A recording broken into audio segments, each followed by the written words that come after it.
पढ़ाने चली गई। सुनीता गुस्से में आग बबूला हो रही थी। बहुत पढ़ निकल गए हैं, आज इसने मेरी बात नहीं मानी। आने दो इसके बापू को, आज ही इसका घर से निकलना बंद करवाती हूँ। जया जहाँ ट्यूशन पढ़ाती थी वहां कई बच्चे थे। उनमें से एक बच्ची थी गुड़िया। जया गुड़िया के घर ट्यूशन पढ़ाने जाया करती थी और बाकी बच्चे भी वहीं आया करते थे। गुड़िया के घर जया का रोज का आना जाना था। गुड़िया के घर वाले जया को बहुत पसंद करते थे। जया को तो पता भी नहीं था कि गुड़िया के घर वाले गुड़िया के चाचा रवि से उसकी शादी करवाना चाहते थे। उस दिन जब जया ट्यूशन पढ़ाकर घर लौटी तो उसके पिता विजेंद्र उसका इंतजार कर रहे थे। सौतेली माँ सुनीता ने विजेंद्र को जया के खिलाफ काफी भड़का दिया था। आ गई तू?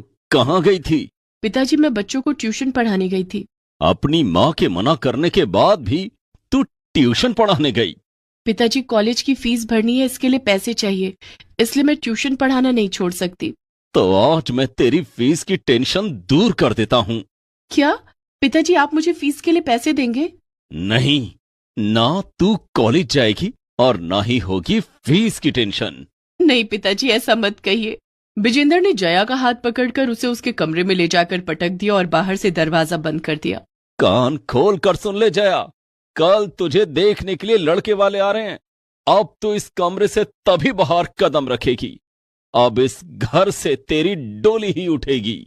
जया रात भर रोती रही और अपनी माँ को याद करती रही। माँ तुम मुझे छोड़कर क्यों चली गई? मुझे भी अपने साथ क्यों नहीं ले गई? पिताजी तो मेरी एक नहीं सुनते, घर में कोई मुझे प्यार नहीं करता। जया रोते रोते सो गई। किसी ने उसे खाने के लिए भी नहीं पूछा।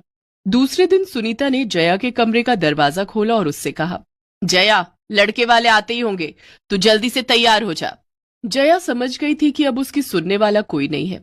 वो नहा धोकर तैयार हो जाती है। कुछ देर के बाद लड़के वाले आ जाते हैं। जया जब लड़के वालों के सामने आई तो हैरान रह गई।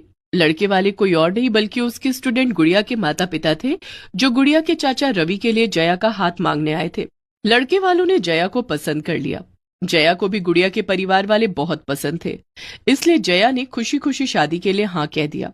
कुछ दिनों के बाद जया की शादी रवि के साथ हो जाती है। शादी के दूसरे दिन जया सुबह 5 बजे उठ जाती है। अरे जया, इतनी सुबह क्यों उठ गई? अभी तो सुबह के 5 बजे हैं। भाभी, घर का काम भी तो करना होगा ना, सबके लिए चाय नाश्ता बनाना होगा।